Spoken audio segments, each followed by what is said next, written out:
You'll have to forgive me for taking a few days to get around to making this video. Not only does life get in the way, but the real truth of the matter is, I've kind of been basking in the glow and the glory of what happened this past Sunday night. To me, this game was going to be a big, huge deal. It's the Vikings coming in with preseason Super Bowl expectations, with what they did last year, making it to the NFC Championship game. Then they go out and sign Kirk Cousins, and this is going to be the big difference maker for them. This is going to be potentially what puts them over the top. And here come the young upstart Chicago Bears, young quarterback, young team, young head coach, young general manager, 6-3, first place in the division. The game gets flexed to Sunday night. This was a chance for the Bears to take the national spotlight in a standalone primetime game. Own the national spotlight. And for a lot of my adult life, they have not been in this position, so it's a very refreshing thing. So frankly, I don't necessarily know how to act.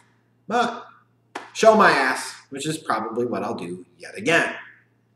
And then we get to this game Sunday night, which to me was not a deal breaker for the Minnesota Vikings if they lost, but absolutely probably was going to be for the Chicago Bears.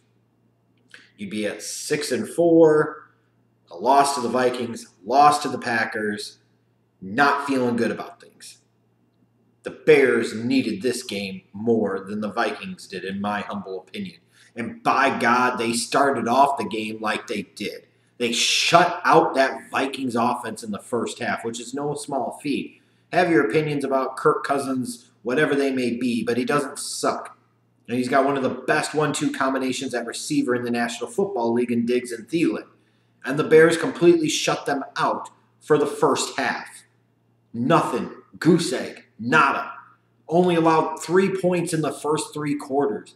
So for a team built on their defense, a team built around their defense, for a team hearkening back to the days of Bears teams gone by and the monsters of the Midway, and you gotta back the Mac, hashtag bear down, bitches. Here are the Bears against a team with a really good offense, national spotlight, and through 3 quarters, they've only allowed 3 points. They get a couple of sacks, plenty of pressure throughout the night on Kirk Cousins. I mean, the one play where Khalil Mack pushes back Riley Reef and just basically pancakes him. Yes, I understand one of the other offensive linemen stepped on Riley Reef's foot, but let's not let the facts get in the way of a great narrative, okay? That's how dominant Khalil Mack is. But 3 turnovers forced defensively, including Eddie Jackson's pick 6, which is a really big, huge, critical play there in the 4th quarter. And it got interesting late, that's true, but the Bears handled their business at home. They got their 2nd divisional win of the year, back-to-back weeks with a divisional win. Now you're looking at a Bears team that's won 4 games in a row. They're kind of hitting a good rhythm here, beating the Vikings 25-20 on Sunday night. When you look back at it, what's the great? What do Bears fans have to really be excited about? Against a pretty good Vikings offense, the Bears pass rush was able to generate pressure. Leonard Floyd sightings and Khalil Mack doing his thing. Akeem Hicks playing like a fucking monster. The Bears' defense forcing turnovers, getting 3 of them. I mean, that was huge. And not only that, talking about the defense aside, just the fact that they were able to win a divisional game at home in prime time, validating the decision for the powers that be to flex this game to Sunday night. This was a big spotlight game and moment for the Chicago Bears, and they frankly responded. And in the first half, the Vikings absolutely did not. They had no answer for the Bears' defense whatsoever. And it was awesome to see. So if you look at the first half of this game, you look at the Bears and you say, defensively, they could potentially play with anybody in the NFC. And that might be true on a given day. Only takes one game, one day. That's all I'm saying.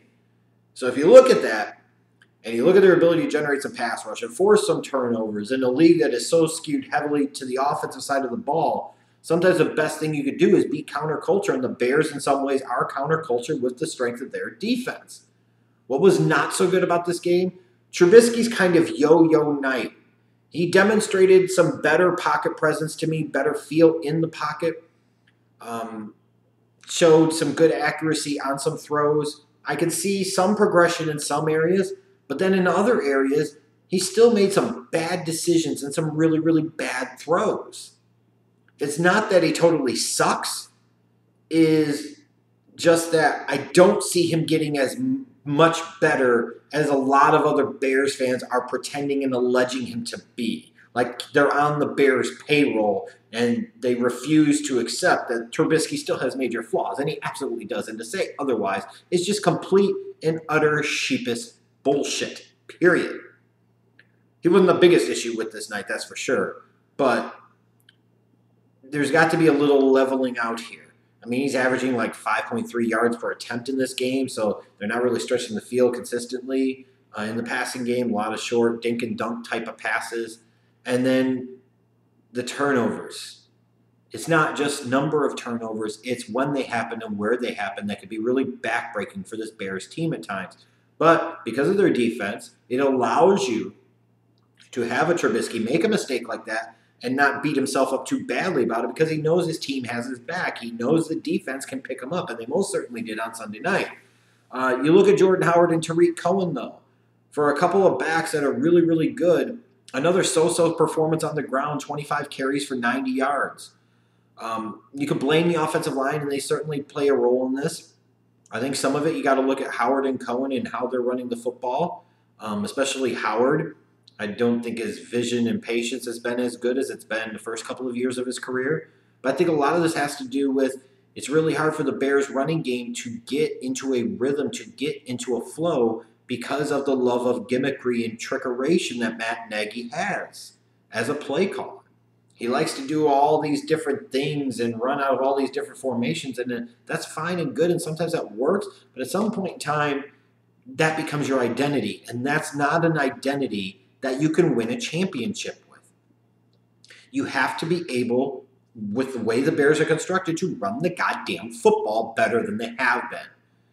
And having to go for two twice because you don't trust your place kicker is not a good place to be. It's great that you made it twice. It absolutely is. But if you have to get to a point where you're so worried about your field goal kicker, you're so worried about that person's confidence, or more importantly, you're worried about whether or not they can actually make the damn kick. Why in the fuck are they still your kicker? Hashtag cut Cody Parkey. Sure, he made a couple of field goals, but again, the Bears coaching staff, specifically Matt Nagy, had so little confidence in their kicker that they're paying professional dollars to be a professional and get the goddamn professional job done. They bypassed extra points twice. That's not good. But as I look at this game, the biggest concern that I have is the defense giving up 20 second half points and 17 of them in the fourth quarter. Now, sure, the Vikings offense is really good. And they were eventually going to, you figure, get on the board. But it's a trend you've seen out of the Bears off and on throughout the course of the year, going all the way back to week 1 against Green Bay. Their defense has a tendency to wear down and give up more yards and bigger plays and more points in the second half. The Bears have to figure out a way to take that talent, that ability, that dominance in some cases in the first half or in the first 3 quarters, that level of play, production, and performance, and get it to carry over to the fourth quarter. Because the Bears defense, again on Sunday night, came out like gangbusters. But they faded late. And you can say it's garbage time, it's this and that.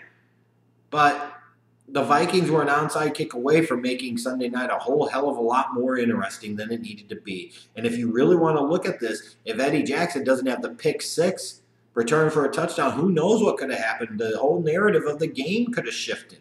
The Vikings might have won on Sunday night, and then what the hell did the Bears have to say for themselves? The biggest concern about Sunday night's game was not the so-so performance of the running game. It was not even having to go for 2 twice. It wasn't even Trubisky with a couple of interceptions and so forth. It's that defense. That's your calling card. That's your identity. In that type of game, in that type of situation, you absolutely cannot give up 20 second half points. That's a game you need to win going away. That should have been a message game. That should have been a statement game. And I'm not saying there's not some type of statement there for the Bears in terms of, hey, they're for real, they're legit, because they most certainly are. And if anybody doubted it, they can stick it because they've been proven wrong. But to really take that next step, to really get to that elite level, their defense has to consistently play like an elite defense and not have these stretches where they're so-so at best. And that's what it comes down to. Trubisky's not going to carry you far this year, and that's okay. That defense can. But if that defense can't buckle down for all 4 quarters, this Bears team is likely to be one and done in the playoffs.